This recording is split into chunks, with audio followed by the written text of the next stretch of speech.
오늘 말씀은 민수기 25장 1절부터 25장 18절까지 말씀입니다. 민수기 25장 1절부터 25장 18절까지. 제목이 뭐죠? 착각. 우리들이 너무나 많이 하고 있는 착각이라는 제목으로 말씀 나누도록 하겠습니다. 제가 한 절 읽고 여러분들이 한 절 읽으며 나아갈게요. 제가 읽겠습니다. 다 찾았죠? 다 찾으셨습니까? 네. 이스라엘이 시딤에 머물러 있더니 그 백성이 모압 여자들과 음행하기를 시작하니라.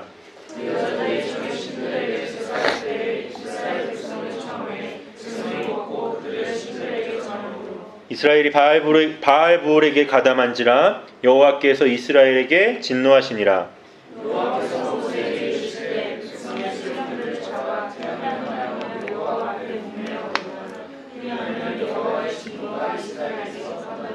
모세가 이스라엘 재판관들에게 이르되 너희는 각각 바알부올에게 가담한 사람들을 죽이라 하니라.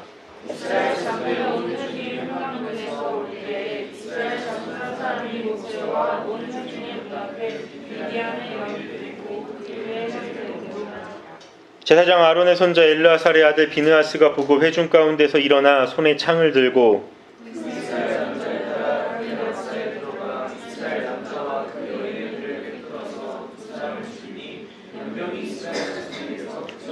그 연병으로 죽은 자가 24,000명이었더라.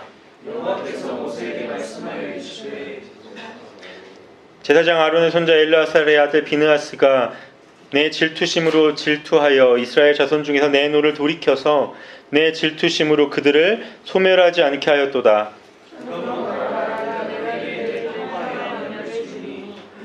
그와 그의 후손에게 영원한 제사장 직분의 언약이라. 그가 그의 하나님을 위하여 질투하여 이스라엘 자손을 속죄하였음이니라.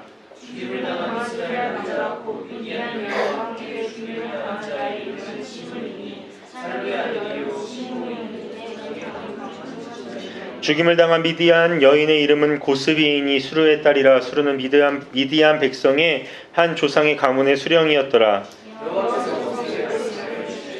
미디안인들을 대적하여 그들을 치라.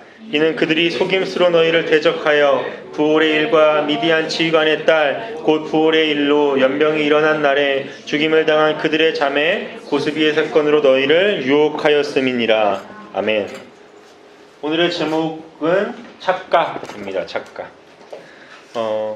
여러분, 여기서 장소가 한 군데가 등장하죠. 25장 1절에 나오는 장소가 어디죠? 시딤이라는 곳이에요. 시딤이 어디냐면 이스라엘이 약속받은 가나안 땅의 가장 근처에 있었던 장소입니다. 그러니까 이제 이스라엘이 40년 광야 생활을 거의 마치고 마지막이 된 거예요. 그 가나안 땅이 보이는 곳에서 시딤이라는 곳에 머물게 돼요. 그런데 여기서 굉장히 많은 일들이 발생을 해요. 첫 번째로 어떤 일이 발생을 하냐면 우리가 그전 큐티를 통해서 보았던 발람과 누구죠? 발락에 대한 이야기가 여기서 발생돼요. 발람이 올라가서 광야를 볼 때 이스라엘 백성들이 보였잖아요. 그 장소가 바로 어디라고요? 시딤이라는 곳이에요. 여기서부터 시작되는 거예요. 두 번째는 어떤 일이 일어나냐면 오늘 얘기예요. 이스라엘이 어떤 우상을 믿게 되죠? 어떤 우상에게 경배하게 되죠? 바알부올의 우상을 믿는 모압과 미디안 여인들과 범죄한 일이 두 번째 일이 일어납니다. 그리고 세 번째 여기서 어떤 일이 일어나냐면 여러분들이 큐티를 했다면 이 다음 장에 뭐가 일어나죠? 인원조사, 인원개수가 일어나고 네 번째로 어떤 일이 일어나냐면 눈의 아들 누가 등장합니까?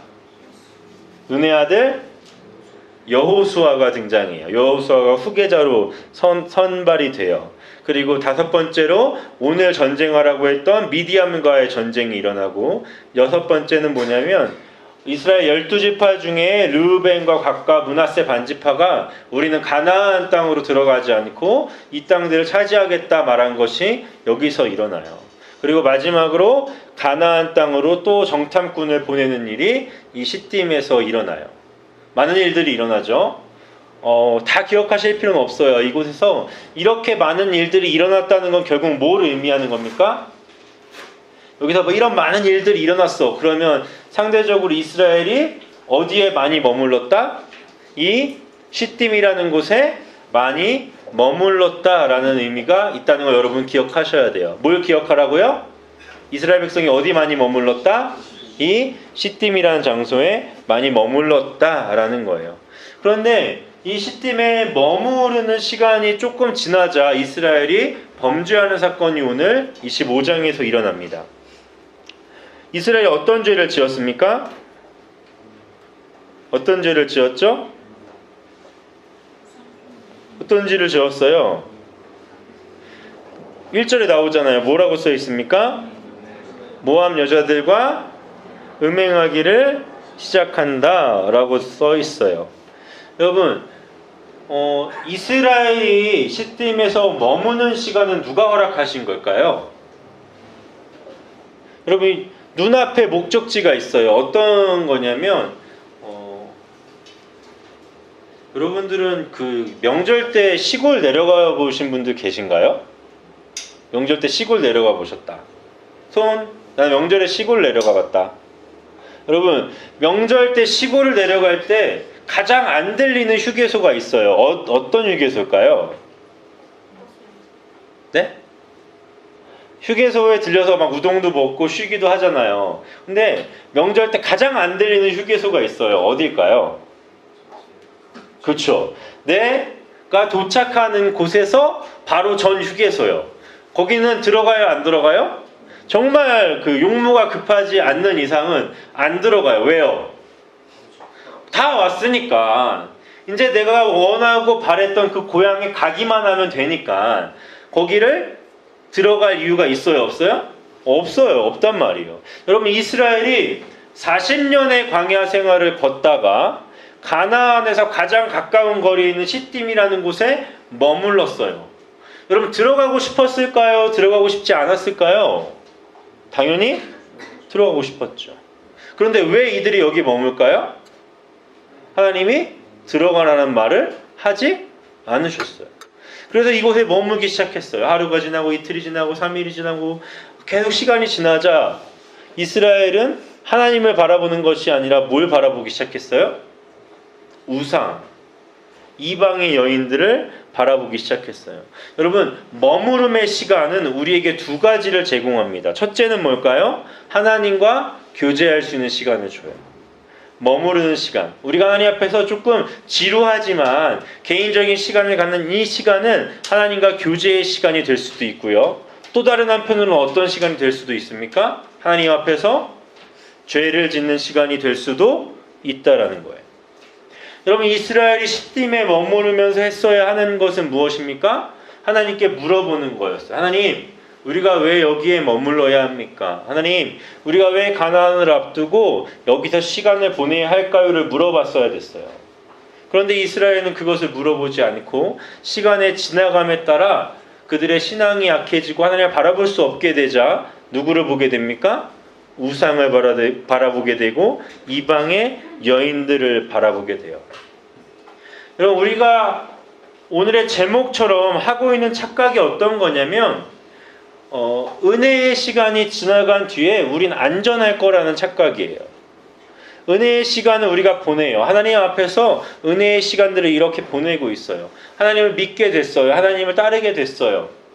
그런데 그 시간이 지나고 난 다음의 시간들 역시도 내가 여전히 하나님 안에 있고 하나님의 사랑을 따르고 있다라고 착각하기 쉽다라는 거예요. 여러분, 이스라엘 백성은 시딤에 도착해서 하나님의 은혜 가운데 40년의 시간을 보냈습니다. 거기에 오게 하신 분도 하나님이시고 머무르게 한 분도 하나님이세요. 그러니까 그들은 거기가 안전하다고 생각했을 거예요. 여기가 평안하다고 생각을 했을 거예요. 그러니까 그들의 눈에 들어온 것이 무엇입니까? 이방의 여인들이 초대한 그 제사의 현장으로 들어가게 된 거예요. 이스라엘 백성이 하나님과의 교제 가운데 있었더라면 거기를 찾아갔을까요? 찾아가지 않았을까요? 찾아가지 않았을 거예요. 이스라엘 백성이 광야 생활을 했습니다. 여러분, 이스라엘 백성이 40년의 광야 생활 가운데 위험했던 적이 있었습니까? 이스라엘 백성이 40년을 걷는 그 광야 생활 가운데 이스라엘은 위험한 적이 한 번도 없었어요. 여러분, 이스라엘의 위험성은 누구로부터 나왔습니까? 자기 자신들로부터 나왔어요. 하나님은 그들에게 안전함을 제공했고요. 하나님은 그들에게 먹을 것을 제공했어요. 하나님은 그들에게 갈 길 역시도 알려주었어요. 그런데 이스라엘이 언제 무너집니까? 어딘가에 머물 때.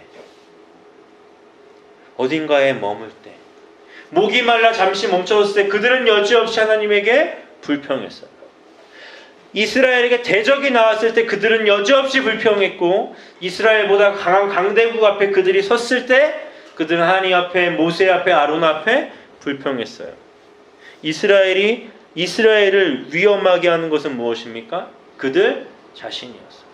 하나님이 아니라 이스라엘 자신들이었어요. 그러니까 이스라엘 백성들은 시딤에서 음행하기 시작해요. 이방의 여인들에게 마음을 빼앗기고 그들의 신을 섬기기 시작합니다. 하나님은 이스라엘의 행위를 1절과 같이 말해요. 하나님이 이스라엘 행위를 딱 한 단어로 뭐라고 평가하십니까? 뭐라고 하시죠? 행. 음란히 행하다라는 뜻이에요. 그 백성이 모압 여자들과 음행하기를 시작하니라. 여러분, 이스라엘 백성들의 이 음행이란 뜻은 이스라엘이 간음하기 시작했다라는 거예요. 여러분, 이 음행에다라는 뜻은 이런 거예요. 너가 죄를 지었어 라고 말함과 동시에 어떤 의미가 있죠? 하나님이 말하는 이 음행은 너가 지금 죄를 짓고 있어 라는 뜻과 동시에 너는 지금 나에게도 죄를 짓고 있어 라는 의미예요.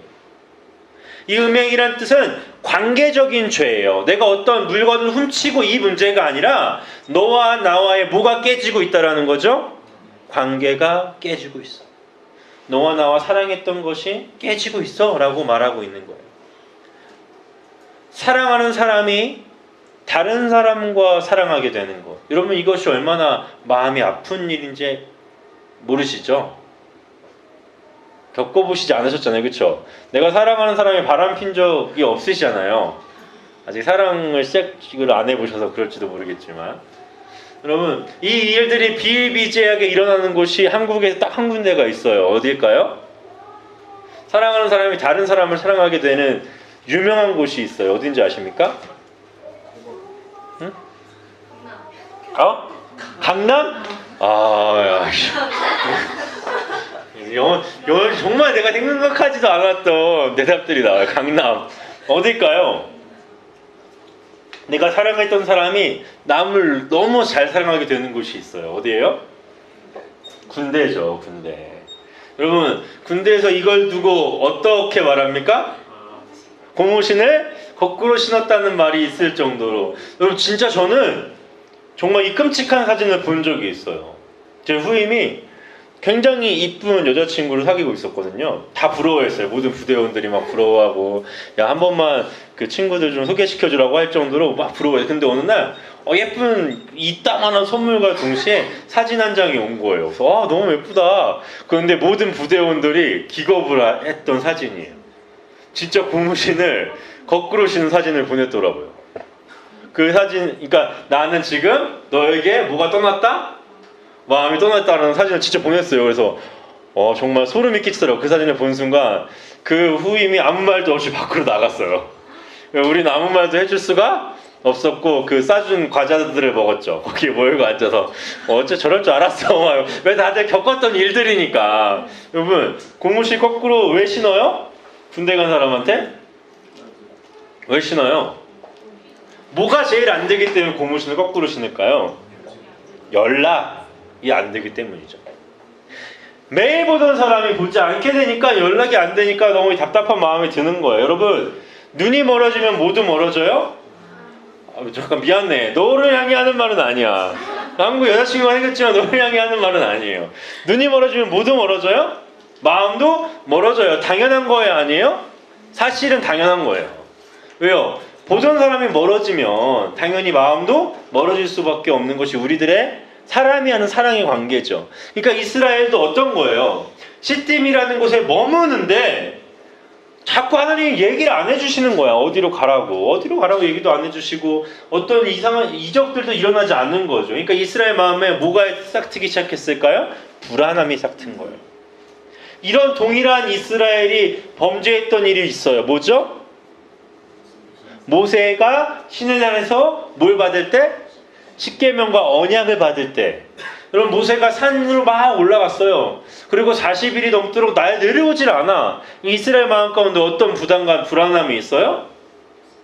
하나님에 대한 불안함과 부담감. 왜요? 눈에 보이지 않으니까. 하나님과 이스라엘 백성을 매개체로 했던 모세가 내려오지 않으니까 그들 안에 불안함이 생겨서 아론에게 뭘 요구합니까?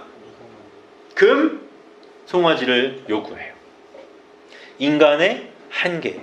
인간의 연약함이죠. 이스라엘 백성은 그 일을 동일하게도 여기서 일으키고 있는 거예요.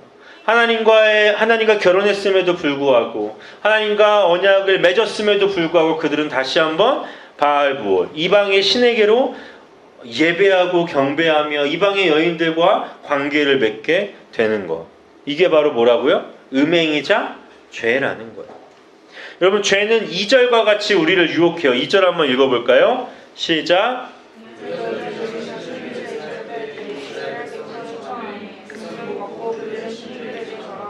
그 여자들이 그 신들에게 제사할 때에 백성을 청함에 백성이 먹고 그들의 신들에게 절함으로.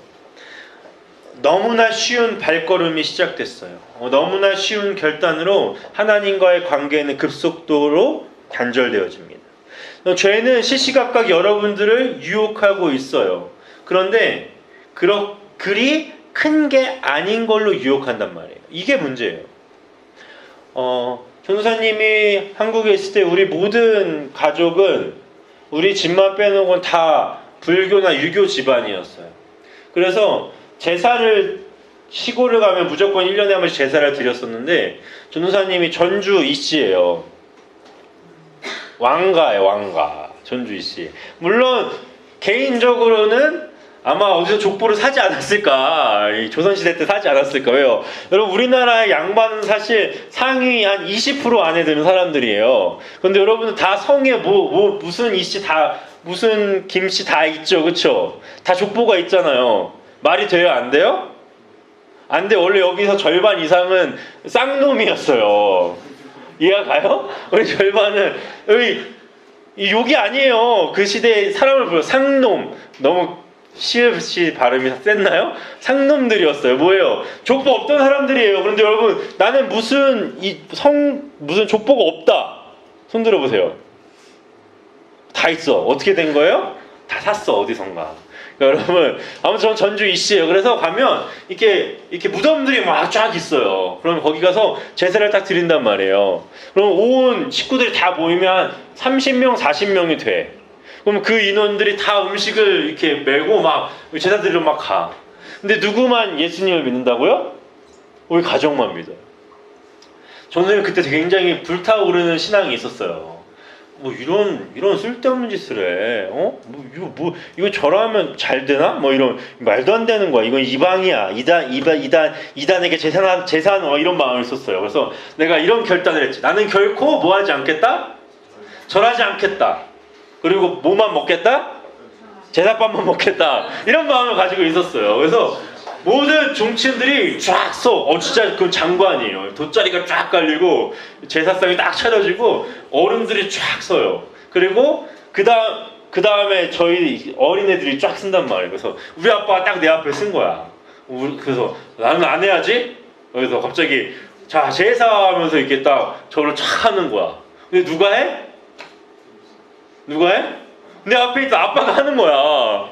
그러니까 자, 가만히 섰다가 나도 어떻게 할게요? 아씨, 막 이러면서 전사님도 했단 말이에요. 왜요? 이 분위기가 그러니까 나도 그렇게 할 수밖에 없었어요. 여러분, 근데 이 한 번이 무너지니까 어떻게 되는 줄 아세요? 다음 제사 때 아버지한테 이렇게 말, 아빠 그건 좀 아니었어. 나는 이렇게 무슨 결단이 있었는데 아빠가 먼저 제사를 하면 어때요? 어떡해요? 우리가 먼저 지켜야지. 그래서 아빠가 가서 종친들이 다 모여있는데 올라가기 전에 이렇게 말했어요. 제사하지 않겠습니다. 절하지 않을 겁니다. 절만 하지 않을게요. 거기까지 가는 건 가겠지만 절하지 않을게요. 그러니까 사람들이 뭐라 그래요? 뭐라 그래요? 작년에도 했잖아. 작년에도 절했잖아. 그러니까 할 말이 있어요, 없어요? 할 말이 없어요. 여러분, 이 한 번의 유혹, 이 한 번의 시험, 이게 작은 거지만 이게 우리들을 넘어뜨리는 가장 큰 게 될 수 있음을 기억하셔야 돼요. 여러분, 살인범이 처음부터 살인하려고 합니까? 아니에요. 그들은 무언가 남의 것을 훔치는 것으로부터 시작하든지 누군가 남을 괴롭히는 것으로부터 시작할 거예요. 아니요, 어쩌면 그들의 가정 환경으로부터 그들이 그렇게 죄를 지을 수밖에 없었을지도 모르지만 그 한 번의 시작이 그들을 그렇게 만들어 간 거예요. 여러분, 이스라엘, 하나님의 나라였던 그들이 이방인에게 절하는 건 어디서부터 시작했어요? 이방인은 이렇게 말하는 거죠.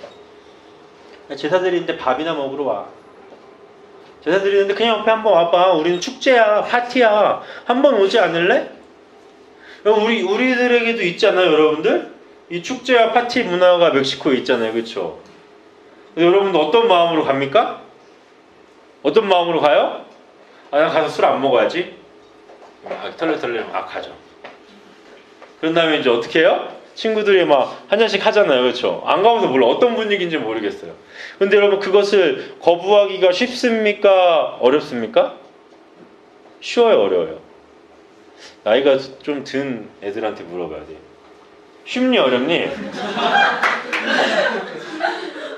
거부하는 건 쉽죠. 거부하는 건 쉬워요. 그럼 뭐가 어려워요?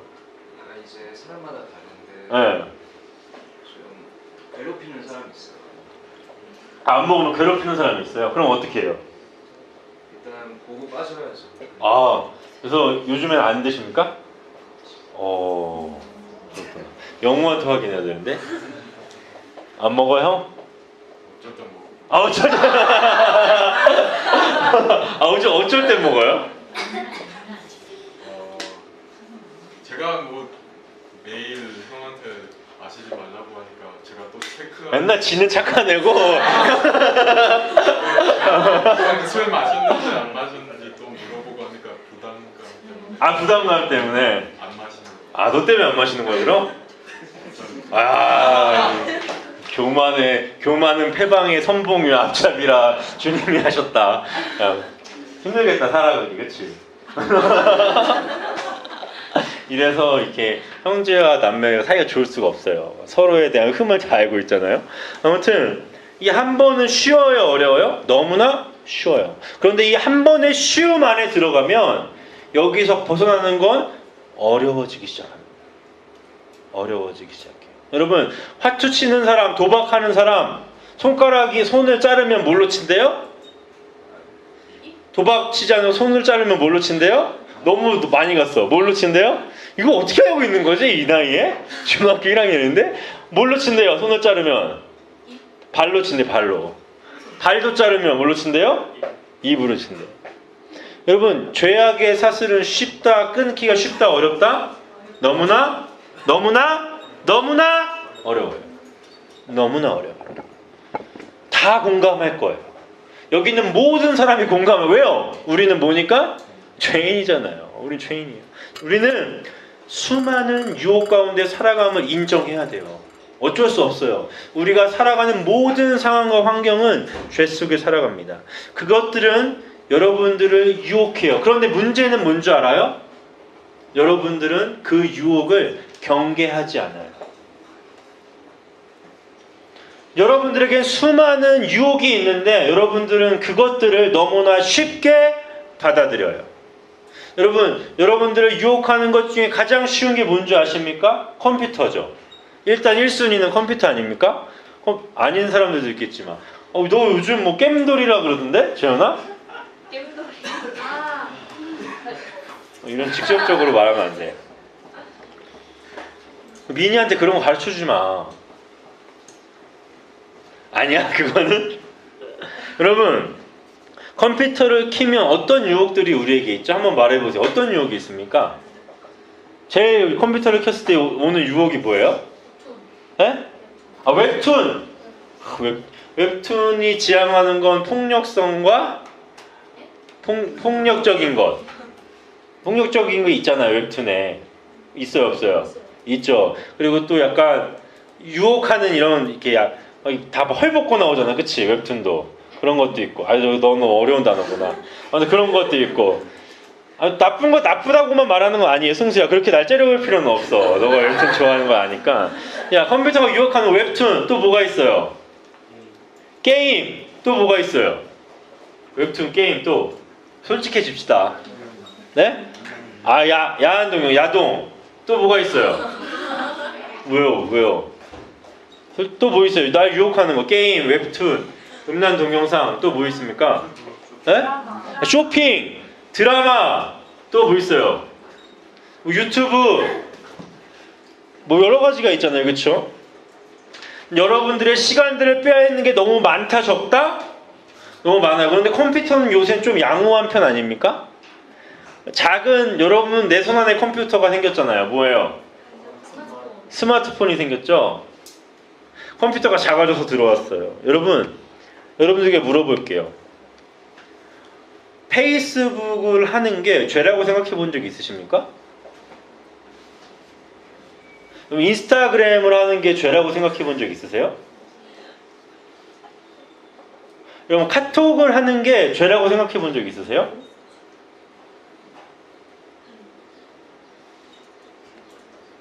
게임을 하는 게 죄라고 생각해 보시긴 아마 했을 거예요.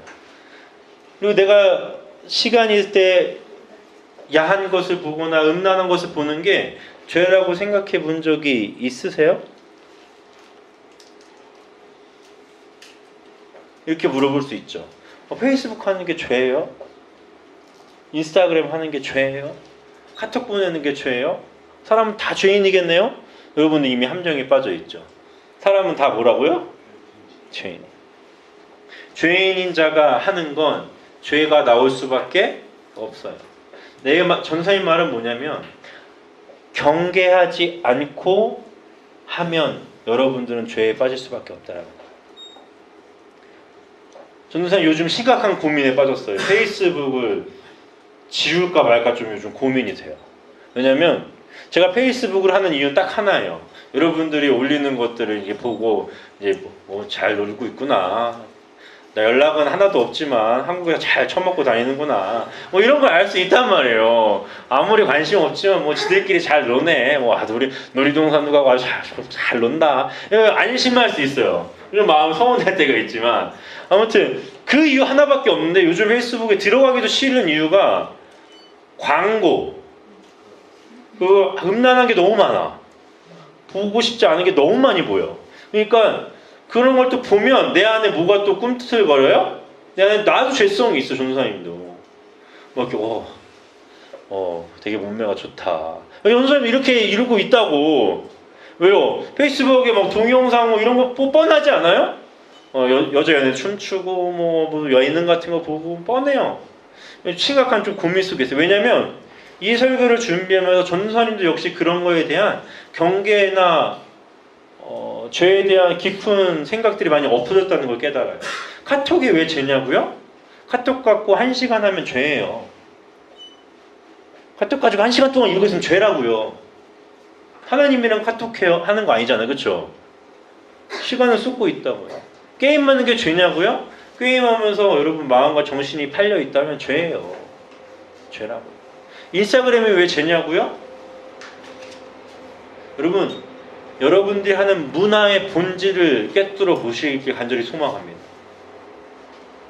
인스타그램 누구를 위한 겁니까?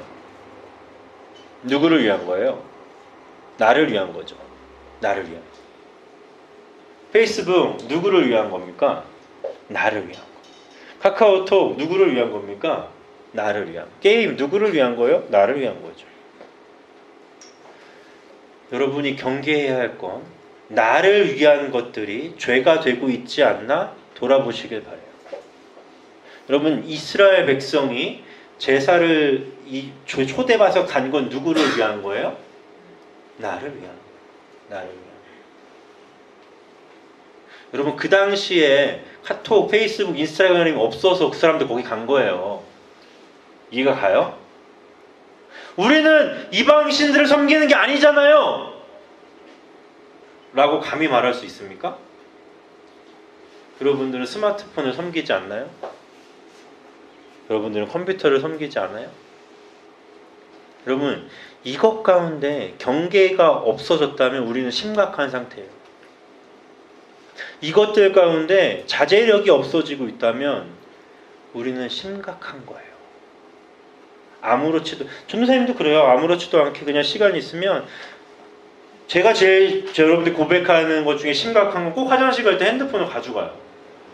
그래서 이제 할 일 없어 그냥 이렇게 막 계속 기사를 봐. 이렇게 기사도 보고 뭐 다른 것도 보고 뭐 인기 있는 글들이 순위에 뭐가 들어있나 이거 봐요. 여기에 과연 어떤 의미가 있습니까? 눈과 마음을 즐겁게 하는 걸 조심하세요. 눈과 마음을 쏠리게 하는 것들을 조심하시라고요. 여러분, 이스라엘 백성들 그 시딤에 도착했을 때 어떤 생각이었을까요? 이제 다 왔다. 와, 이제 가나안이 눈앞에 있어. 고생이 끝이구나. 하루가 지나가고 이틀이 지나가고 몇 달이 지나가니까 그들은 지쳐가기 시작했어요. 그때 이방의 여인들이 찾아와 이스라엘 백성들을 초대해요. 그리고 그들은 그곳을 향해 발걸음을 옮겼습니다. 이게 과연 나랑 무슨 상관이 있을까요? 이스라엘이 이렇게 범죄 짓게 된 여정과 환경이 나랑 무슨 상관이 있을까? 그런데 이렇게 말해보면 조금 더 마음에 와닿을지 몰라요. 나는 하나님을 믿게 되었습니다. 그분의 은혜를 조금씩 경험할 때가 있었죠. 예수님이 나를 위해 죽게 된 것이 어느새 믿어졌어요. 하루하루 예수님을 위해 사는 것이 즐거웠습니다. 그런데 어느 날부터 하나님이 잘 느껴지지 않았어요. 말씀을 보아도 예전과 같은 감동이 없었고 삶의 어려운 문제들도 쉽게 해결되지 않았어요. 매일 똑같은 삶이 나에게 반복되고 있었어요. 지겹고 따분했어요. 그래서 세상의 죄의 유혹들이 나에게 말하기 시작합니다. 나를 가져, 나를 즐겨, 나와 함께 놀자. 그리고 우리는 그곳을 향해 발걸음을 옮기고 있는 중입니다. 이스라엘의 문화라고 해서 그때 그 당시라고 해서 여러분 이해가 잘 가지 않습니까? 이것과 똑같은 거예요. 그런 하나님이 이스라엘 향해 뭐라고 말했다고요? 너희들은 뭘 했다? 음행했다. 우리들의 이런 모습을 보면 하나님 뭐라고 말하신다고요? 너희들은 지금 음행하고 있어. 너희들은 지금 내 마음과 내 사랑과 내 뜻을 떠나 세상과 음행하고 있어. 세상과 간음하고 있어 라고 말하는 거예요. 너무 끔찍한 이야기 아닙니까? 이것이 우리의 이야기라서 끔찍하고요. 더 나아가 이것이 전도사님의 이야기라서 끔찍합니다. 여러분, 거대한 착각이 여러분과 저를 휘감고 있어요. 내가 하나님을 믿기 때문에 하나님이 이 정도는 이해해 주실 거야. 내가 이 정도 죄 짓는 건 괜찮아. 회개하면 되니까. 하나님께서 나를 이해하고 계실 거라는 착각. 세상이 여러분들을 속이고 있는 거예요. 우린 어느새 세상 가운데 속고 또 속는 거예요. 세상은 그리스도인들을 철저하게 속이고 있어요. 하나님보다 더 사랑하는 것이 내 주변에 그토록 많지만 그것들을 죄로 여기지 않는 것, 우리는 이 착각에 빠지고 있어요. 나는 그럼에도 불구하고 하나님을 사랑하고 있다라는 착각. 내 옆에 죄투성이지만 나는 하나님을 사랑하고 있다라는 착각. 하나님보다 더 사랑하는 것이 여러분 옆에 있습니까? 단언합니다. 여러분들의 신앙은 자라지 않아요. 여러분들의 믿음은 자라지 않아요. 왜요? 그것이 여러분들을 계속 걸고 넘어질 거예요. 하나님보다 더 즐거워하는 것이 나에게 있다면 하나님은 여러분들로 인하여 기뻐하지 않으실 거예요. 제가 여러분들에게 추천하는 삶이 있습니다. 하나님만을 사랑하는 것, 하나님만을 예배하는 것, 하나님만을 높이는 것, 하나님께 빠지는 것. 그럼 여러분들은 저한테 아마 이런 생각을 가질 수도 있을 거예요. 그게 가능해요? 전도사님 그거는요 조금 전도사님이니까 그렇게 얘기하는 거 아니에요? 그게 어떻게 하나님만 사랑해요? 어떻게 하나님만 예배해요? 어떻게 하나님만 바라봐요? 제가 이렇게 물어볼까요? 여러분들은 어떻게 그렇게 게임에 빠져 있습니까? 여러분은 어떻게 그렇게 문화 속에 빠져 있어요? 여러분은 어떻게 그렇게 스마트폰에 빠져 있습니까? 여러분들은 어떻게 하나님 아닌 것에 그렇게 빠져서 살아가세요? 똑같은 물음 아닙니까? 여러분, 사단의 전략을 보셔야 돼요. 사단은 너무나 다양한 것들로 여러분들에게 하나님을 뺏어갔지만 하나님은 단 하나만 여러분에게 주셨어요. 하나님만 사랑해. 하나님만 예배해. 나만 바라봐. 그것이 하나님의 마음이에요. 여러분, 하나님에게 빠지는 것이 불가능하다고 생각합니까? 하나님과 만나는 것이 즐거워지는 것이 불가능하다고 생각해요? 말씀을 보는 것이 재밌어지지 않을 거라고 생각해요? 여러분들은 이미 사단의 속삭임에 빠져 있어요. 말씀보다 재미있는 건 이 세상에 없습니다. 기도보다 가치 있는 건 이 세상에 없어요. 예배보다 소중한 건 이 세상에 단 하나도 없어요. 왜요? 여러분들을 만들 때 하나님은 그것들이 가장 중요하다고 만드셨거든요. 여러분들을 만들 때 여러분들의 본질은 하나님만을 사랑하게 만들었는데 우리에게 들어온 죄로 인하여 이게 다 깨져버렸단 말이에요. 여러분들은 원래 하나님만 사랑할 수 있는 존재로 만들었어요. 아멘. 이게 우리들의 존재요 가치예요. 그런데 세상은 철저히 여러분들을 속이고 있어요. 세상은 철저히 여러분들을 하나님으로부터 떠나게 만들고 있어요. 이번 주에 저에게 있어서 가장 부끄러운 시간들은 굉장히 피곤했음에도 불구하고 집에 가서 드라마를 좀 꼬박꼬박 챙겨봤어요. 드라마 제목은 비밀의 숲이라는 드라마였어요. 전도사님 이제 한 주 한 주 나오는 거 잘 못 견디거든요. 그래서 이제 완결이 되면 봐요.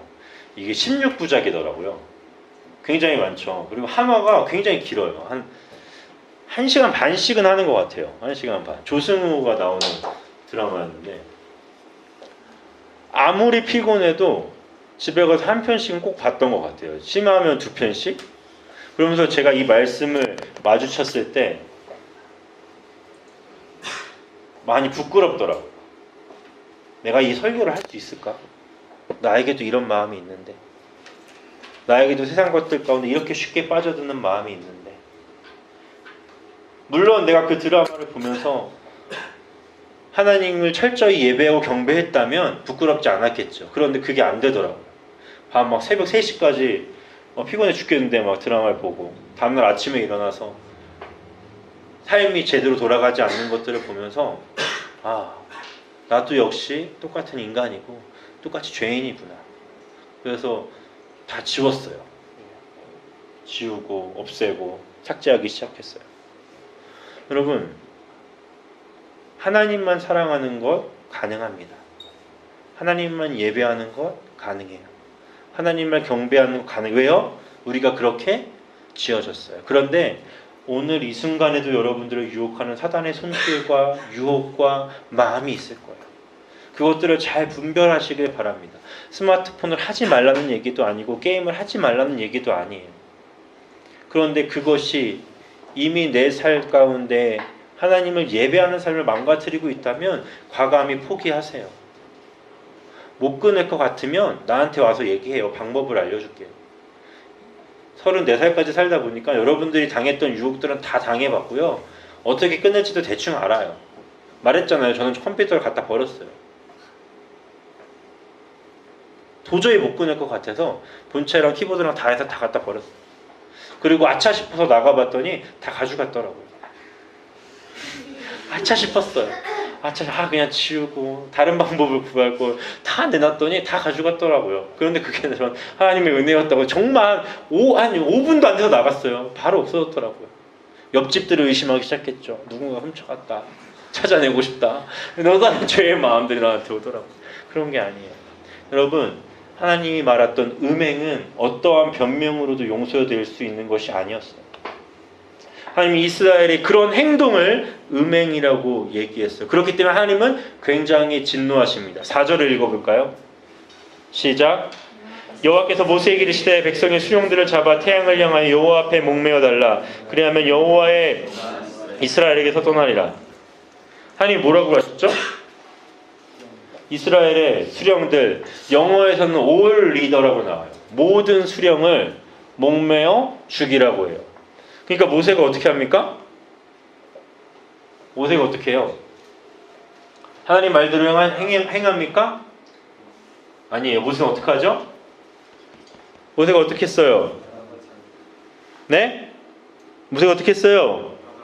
25장 6절 읽어봅시다. 시작. 이스라엘 자손의 25절이에요. 25장 5절. 모세가 이스라엘 재판관들에게 이르되 너희는 각각 바알보르에 가당한 사람들을 죽이라 하니라. 하나님 말씀대로 했습니까? 하지 않았습니까? 말씀대로 했습니까? 안 했습니까? 하지 않았어요. 모세조차도 하나님 말씀에 순종하지 않았어요. 그는 다른 방법을 생각해냈어요. 어떤 방법이에요? 재판관들에게 이르되 이방인에게 갔던 모든 자들을 죽여라. 근데 하나님은 그렇게 얘기하지 않으셨죠. 뭐라 그랬어요? 모세가 지금 얘기한 재판관들조차도 하나님이 죽이라는 대상 가운데 포함이 되어 있었어요. 왜요? 하나님 왜 이러세요? 이 리더들 중에 분명히 이방인에게 제사하지 않은 사람도 있었을 텐데 너무하신 거 아닙니까? 하나님 왜 그러세요? 이 음행이라는 것, 하나님을 벗어나 다른 자들과 간음한다는 것, 그것이 얼마나 큰 죄임을 주님은 하나님은 알려주고 계시는 거예요.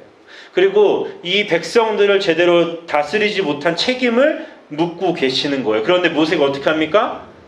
그 하나님의 명령대로 행하지 않아요. 그리고 더 웃긴 건 뭔지 아세요? 25장 9절 읽어볼까요? 시작. 그 연병으로 죽은 자가 24,000명이었더라. 하나님 이미 그 사람들을 죽이고 계셨어요? 안 계셨어요? 죽이고 계셨어요. 바알보르에게 제사한 자들을 죽이고 있었다고요. 하나님의 심판은 뭐였어요? 이 진노가 멈추기 위해서 누구를 죽이는 거였죠? 재판관들이 아니라 모든 수령을 죽이는 거예요. 그런데 모세가 그것을 행하지 않습니다. 그러니까 어떤 일이 일어나는 줄 아세요? 모든 백성들이 회막에 모였어요. 그런데 어떤 일이 일어납니까? 25장 6절 읽어봅시다. 시작.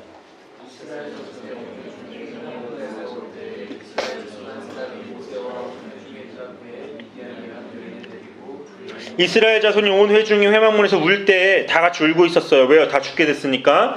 이스라엘 자손 한 사람이 모세와 온 회중의 눈앞에 누구를 데려왔어요? 미디안의 한 여자를 데리고 그의 형제에게로 온지라.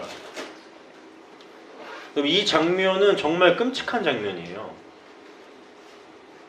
온 이스라엘이 울고 하나님의 진노가 임하고 다 죽어나가고 있는데 한 사람이 어떻게 한 거예요? 미디안 여자를 데리고 와서 회막으로 들어갔어요. 뭐 하려고요? 이 여자와 동침하려고, 간음하려고. 이건 말이 됩니까? 이게 말이 돼요? 죄를 지은 거에 대해서 혼나고 있는데 또 죄를 짓는 거예요. 이러는 거죠. 부모님이 한 아이에게 이렇게 말했어요. 야, 너 사탕 먹으면 이빨 썩으니까 먹으면 안 돼. 또 먹었어. 걸렸어. 부모님이 얘 종아리를 때리기 시작한 거예요. 먹지 말랬지? 그런데 이 아이 손에는 뭐가 들려있는 거예요? 여전히 사탕을 등치로 먹고 있는 거예요. 이게 말이 돼요? 이게 말이 돼요? 말이 안 되잖아요. 그런데 이 데려온 사람이 누군지 아십니까? 25장 14절. 죽음을 당한 이스라엘 남자 곧 미디안의 여인과 함께 죽음을 당한 자의 이름은 시므리니 살루의 아들이요 시므온인의 조상의 가문 중 한 지도자입니다. 모세가 하나님의 명령들을 행하지 않자 어떤 일이 일어났습니까? 이스라엘 백성들은 계속 죽기 시작했고 그 지도자들에게 한 명은 또 뭘 하기 시작하는 거예요? 음행을 행하기 시작합니다. 모세의 착각은 무엇입니까? 내가 하나님의 마음을 알고 있다라는 착각. 이 정도면 용서해 주시겠지라는 착각. 하지만 하나님은 그걸 원하셨어요? 원하지 않으셨어요? 원하지 않으셨어요. 하나님은 그걸 원하지 않으셨어요. 그런데 어떤 사람이 등장하죠? 25장 7절 읽어봅시다. 시작. 제사장 아론의 손자 엘르아셀의 아들 비느하스가 보고 회중 가운데 일어나 손에 창을 들고 25장 8절 그 이스라엘 남자를 따라 그의 막사에 들어가 이스라엘 남자가 그 여인의 배를 꿰뚫어서 두 사람을 죽이니 연병이 이스라엘 자손에게서 그쳤더라. 단 한 명, 착각하지 않고 있던 한 명, 하나님의 뜻을 알았던 한 명이 있었어요. 그게 누굽니까? 비느하스. 아론의 손자의 아들이었던 비느하스. 그가 손에 뭘 들었어요? 창을 들고 일어났어요. 그리고 그 여인들이 들어간 그곳으로 가서 뭘 했습니까? 창을 들어 그들의 배를 꿰뚫어 버렸어요. 하나님이 이 일을 어떻게 얘기하시죠? 25장 11절 시작. 제사장 아론의 손자 엘르아셀의 아들 비느하스가 내 질투심으로 질투하여 이스라엘 자손 중에서 내 노를 돌이켜서 내 질투심으로 그들을 소멸하지 않게 하였도다. 착각 속에 빠지지 않았던 단 한 사람, 하나님의 마음을 아는 자가 일어났습니다. 그것이 바로 비느하스였어요. 사람들이 죽어 넘어감에도 불구하고 여전히 죄를 짓는 사람이 있는 반면에 그 죄 가운데서 하나님의 마음을 깨닫고 주님 앞에 나아가는 자가 있었어요. 그 자가 하나님의 마음을 돌이키게 했어요. 그 자가 하나님의 진노를 거두게 하였습니다. 여러분, 이 한 사람이 되셨으면 정말 좋겠어요. 세상에 수많은 죄악들, 허다한 유혹들이 있을지라도 하나님의 마음을 아는 한 사람이 되시기를 간절히 소망합니다. 모세조차 가만히 있었을 때 이 비느하스가 일어나 하나님의 마음을 대신합니다. 그런데 그 마음은 어떤 마음을 대신한 거예요? 질투하시는 하나님. 하나님이 어떤 거에 질투하신 줄 아세요? 여러분들이 하나님의 사랑을 떠나 다른 것을 사랑할 때 그때 하나님은 질투하시는 거예요. 왜요? 내가 너무나도 사랑하는 사람이니까. 내가 너무나 아끼는 사람들이니까. 여러분들은 하나님이 너무나 사랑에 맞지 않던 사람들인데 그 자들이 하나님을 벗어나 죄를 짓 때 하나님은 어떻게 하신다고요? 질투하세요. 질투하시는 거예요. 하나님은 질투하신 거예요. 너희들 나에게 어떻게 하라고요? 돌아오라고. 그 마음을 알았던 한 사람이 이스라엘의 운명을 바꿨습니다. 여러분, 하나님은 이스라엘을 이때의 심판 때 멸절시키시려고 그랬어요. 없이 하시려고 그랬어요. 소멸하시려고 했다고요. 그런데 누가요? 이 한 사람의 행동, 하나님의 마음을 알았던 자가 대신 화를 내므로 말미암아 하나님의 마음이 변하였어요. 여러분 한 사람이 얼마나 중요한지 아십니까? 전사님 왜 스쿨어택을 하려는 줄 아세요? 여러분 한 사람이 학교를 바꿀 거예요. 아멘. 여러분 한 사람이 가정을 바꿀 거예요. 아멘. 그건 전도사님이 말하는 것이 아니라 하나님을 믿는 자에게 주어진 하나님의 역사하심인 줄 믿으시길 간절히 소망합니다. 아멘. 그런데 하나님은 이 진노를 여기서 그치지 않으십니다. 25장 17절 한번 읽어볼까요? 시작.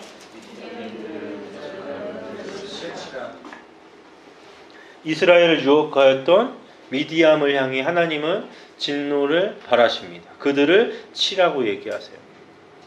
하나님은 자신들의 백성 가운데 죄가 남아있는 걸 원치 않으셨어요. 그들이 다시 착각에 빠지는 걸 원치 않으셨다고.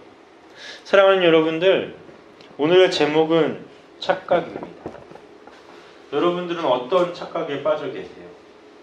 여러분들은 어떤 죄 속에서 여러분들을 스스로 합리화시키고 계십니까? 오늘 우리가 깨달아야 할 건 이거예요. 그래서 더 중요한 건 뭔지 아십니까? 이 착각을 벗어날 힘은 하나님을 아는 거예요. 비느하스가 온 백성이 착각에 빠져 있을 때 하나님을 붙잡을 수 있었던 이유는 뭐예요? 누구의 마음을 알았어요? 하나님의 마음을 알았어요. 사랑하는 예수님께 여러분, 하나님의 마음을 알려고 노력하시길 바래요. 하나님의 마음을 알려고 힘쓰시길 바래요. 하나님의 마음을 알지 않고서는 움직이지 않으셨으면 좋겠어요. 하나님의 마음을 알아야 무엇이 죄인지, 무엇이 하면 안 되는 건지 알 수 있게 돼요. 왜요? 우리들의 삶의 기준이 하나님이 되어주실 거니까요. 죄인지 아닌지 긴가 민가 하는 게 있습니까?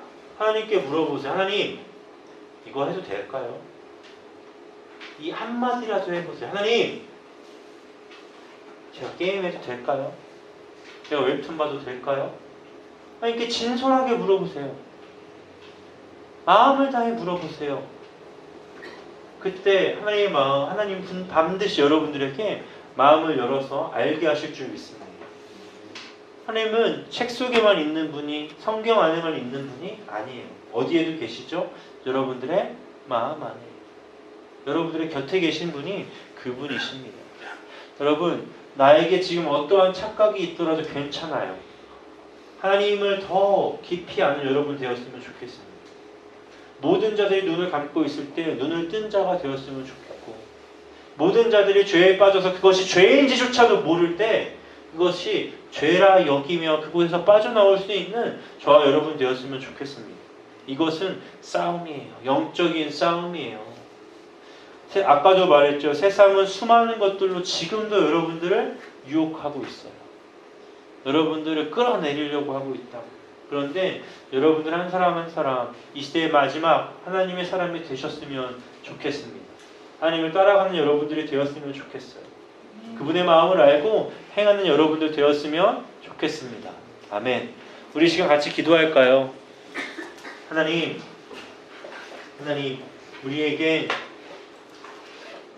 수많은 착각들이 있습니다. 하나님, 우리에게는 너무나 연약한 모습들이 있습니다.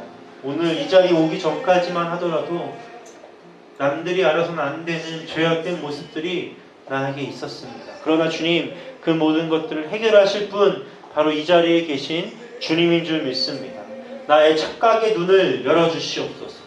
내가 모르고 있던 죄들의 마음을 열어주셔서 하나님 앞에 토해내며 하나님을 바라보며 하나님께 간구하는 예수님께 될 수 있도록 인도하여 주시옵소서.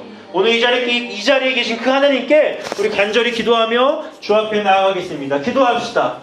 하나님 아버지, 감사합니다. 오늘도 우리를 이 자리 가운데 불러주시고 말씀을 주시고